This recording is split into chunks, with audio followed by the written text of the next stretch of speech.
endured the Parthian invasion without wavering in their loyalty to the Roman people.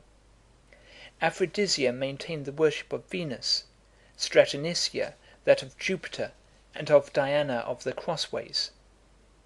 Haro Caesarea went back to a higher antiquity, and spoke of having a Persian Diana, whose fane was consecrated in the reign of Cyrus.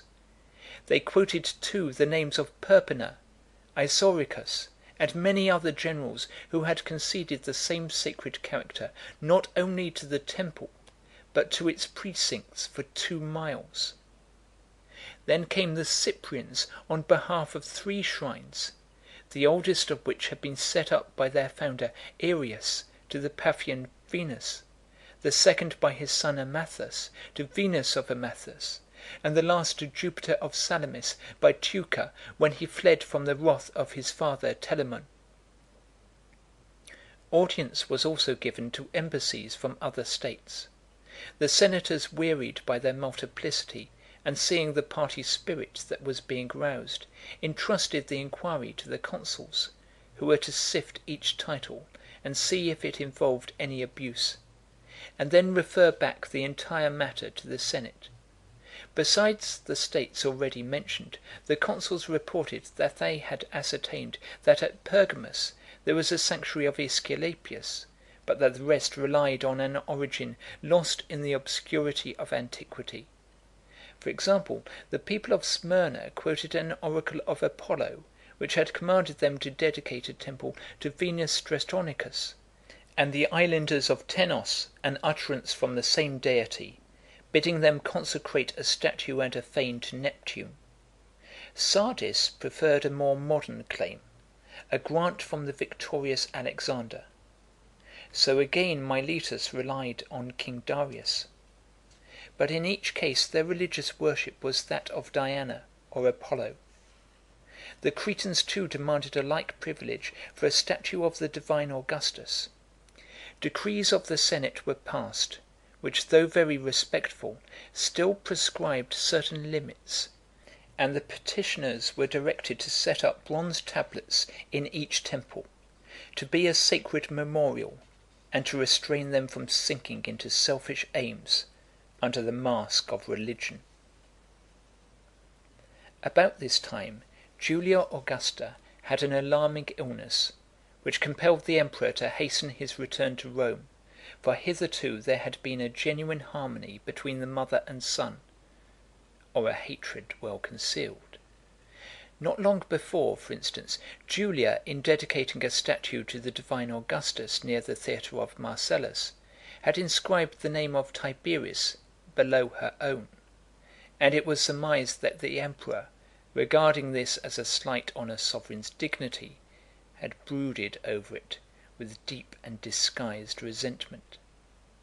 However, the Senate now decreed supplications to the gods and the celebration of the great games, which were to be exhibited by the pontiffs, augurs, the colleges of the 15 and of the 7, with the Augustal brotherhood. Lucius Apronius moved that the heralds too should preside over these games. This the emperor opposed, distinguishing the peculiar privileges of the sacred guilds, and quoting precedents. Never, he argued, had the heralds this dignity. The Augustal priests were included expressly because their sacred office was specially attached to the family for which vows were being performed. My purpose is not to relate at length every motion, but only such as were conspicuous for excellence, or notorious for infamy. This I regard as history's highest function, to let no worthy action be uncommemorated, and to hold out the reprobation of posterity as a terror to evil words and deeds. So corrupted indeed and debased was that age by sycophancy, that not only the foremost citizens, who were forced to save their grandeur by servility, but every ex-consul, most of the ex-praetors, and a host of inferior senators would rise in eager rivalry to propose shameful and preposterous motions. Tradition says that Tiberius, as often as he left the Senate house, used to exclaim in Greek, "How ready these men are to be slaves!" Clearly even he, with his dislike of public freedom, was disgusted at the abject abasement of his creatures. From unseemly flatteries, they passed by degrees to savage acts. Caius Silanus, proconsul of Asia, was accused by our allies of extortion; whereupon Mamercus Scaurus, an ex-consul, Junius Otho, a praetor, Brutidius Niger, an aedile, simultaneously fastened on him and charged him with sacrilege to the divinity of Augustus and contempt of the majesty of Tiberius, while Mamercus Scaurus quoted old precedents, the prosecutions of Lucius Cotta by Scipio Africanus, of Servius Galba by Cato the Censor, and of Publius Rutilius by Scaurus; as if indeed Scipio's and Cato's vengeance fell on such offences, or that of the famous Scaurus, whom his great-grandson, a blot on his ancestry, this Mamercus was now disgracing by his infamous occupation. Junius Otho's old employment had been the keeping of a preparatory school. Subsequently, becoming a senator by the influence of Sejanus, he shamed his origin, low as it was, by his unblushing effronteries. Brutidius, who was rich in excellent accomplishments, and was sure, had he pursued a path of virtue, to reach the most brilliant distinction, was goaded on by an eager impatience, while he strove to outstrip his equals, then his superiors, and at last even his own aspirations. Many have thus perished, even good men, despising slow and safe success, and hurrying on, even at the cost of ruin, to premature greatness. Gellius Publicola and Marcus Peconius, respectively quaestor and lieutenant of Silanus, swelled the number of the accusers.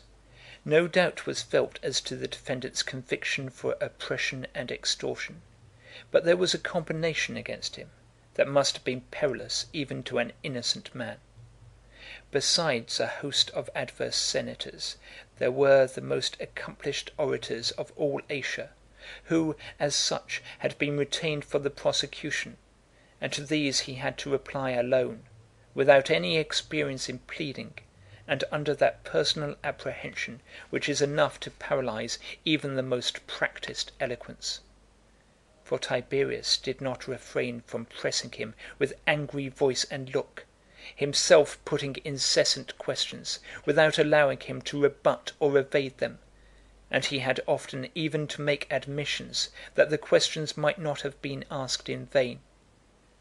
His slaves too were sold by auction to the state agent, to be examined by torture; and that not a friend might help him in his danger, charges of treason were added, a binding guarantee for sealed lips. Accordingly he begged a few days' respite, and at last abandoned his defence, after venturing on a memorial to the emperor, in which he mingled reproach and entreaty. Tiberius, that his proceedings against Silanus might find some justification in precedent, ordered the divine Augustus's indictment of Valesius Messala, also a proconsul of Asia, and the senate's sentence on him to be read. He then asked Lucius Piso his opinion. After a long preliminary eulogy on the prince's clemency, Piso pronounced that Silanus ought to be outlawed and banished to the island of Gyarus. The rest concurred, with the exception of Cneius Lentulus, who, with the assent of Tiberius, proposed that the property of Silanus's mother, as she was very different from him, should be exempted from confiscation and given to the son. Cornelius Dolabella, however, by way of carrying flattery yet further, sharply censured the morals of Silanus, and then moved that no one of disgraceful life and notorious infamy should be eligible for a province and that of this the emperor should be judge. Laws indeed, he said, punish crimes committed